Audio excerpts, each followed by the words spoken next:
The next item here is evaluating the limit of the exponential function, which is of course complex in nature, e to the power of z, as z approaches 1 minus I. Allow me to use here the substitution process or method to finalize the result with less than 1 or 2 steps as compared to the limit theorem. So we have here the limit of e to the power of z as z approaches to 1 minus I. Now, you might see that this is easier or easy item, but there is one thing that we need to emphasize here, especially if we could come up with an exponential constant e to the power of a certain what you call this one, imaginary unit of I. Of course, because this is actually equal to e to the power of 1 minus I as z approaches 1 minus I. But of course, we can always break this into two portions. We know that this is just equivalent to e to the power of 1 plus negative I, which could be broken into these two different exponentiations using the reverse form of the multiplication law of exponents. You have e to the power of 1 times e to the power of negative I. Okay? The purpose for this is that, of course, we know that e to the power of 1 is just equal to e. The purpose for this is seeing this type of form. Take note that you don't need to use here the law of negative exponent, placing that entire exponentiation in the denominator, making the exponent positive. But the point here is that the exponent rather of your exponential constant e has imaginary unit I. Take note, if you talk about the Euler numbers or Euler formula or Euler form of complex numbers, if we have here e to the power of I theta, right? If we have e to the power of I theta, this is equivalent to the expression of cosine of your theta plus I of your sine theta.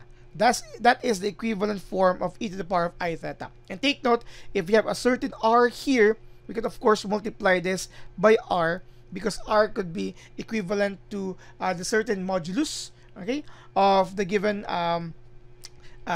complex number, okay? But since there's no r here, so let's stick with that. Now, I'm talking about that because our form here, e to the power of negative I, is actually, or can be actually written as e to the power of I times negative 1, right?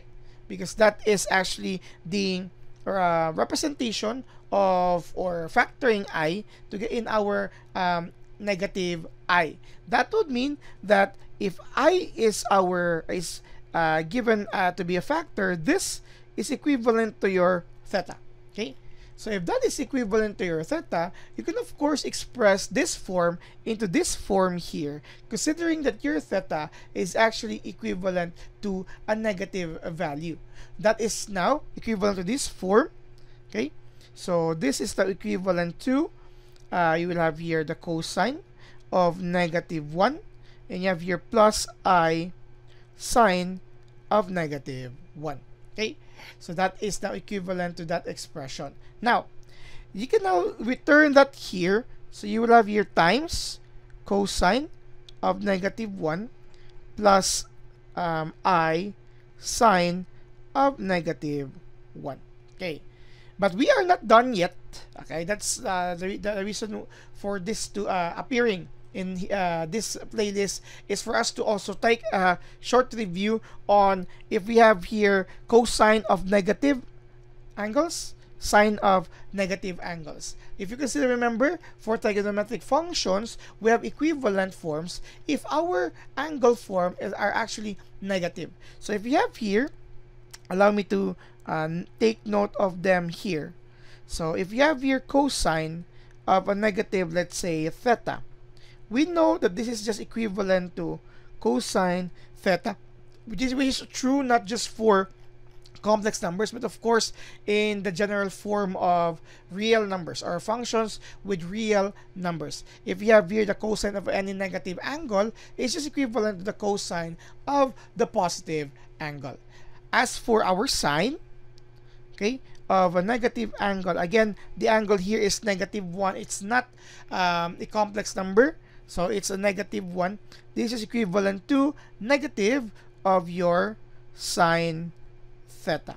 Okay, so with that now, applying that here and here, our final form for the result or the limit is e times the cosine of negative 1 is just equivalent to cosine of positive 1 because of this illustration here. Now, as for our second item or term, you have plus I, and sine of negative 1 is equivalent to negative of sine 1, which could be distributed to that by having listing our final answer for the limit of the given exponentiation. So again, as mentioned, you might have noticed that it looks easy earlier, but we really need to apply necessary concepts together with the concepts already discussed to solidify our final answer. You have e to the power of cosine of 1. We don't need to give the actual value for that, just cosine of 1 will do, and minus I sine of 1, because we have applied these notations for our form there. And of course, we were able to look into that by expressing it in Euler form once we have here an I or I unit as an exponent of our exponential constant e. This is now the value of the limit of e to the power of z as z approaches to 1 minus I. Again, it's e times cosine of 1 and minus I sine of 1. Thank you very much for watching.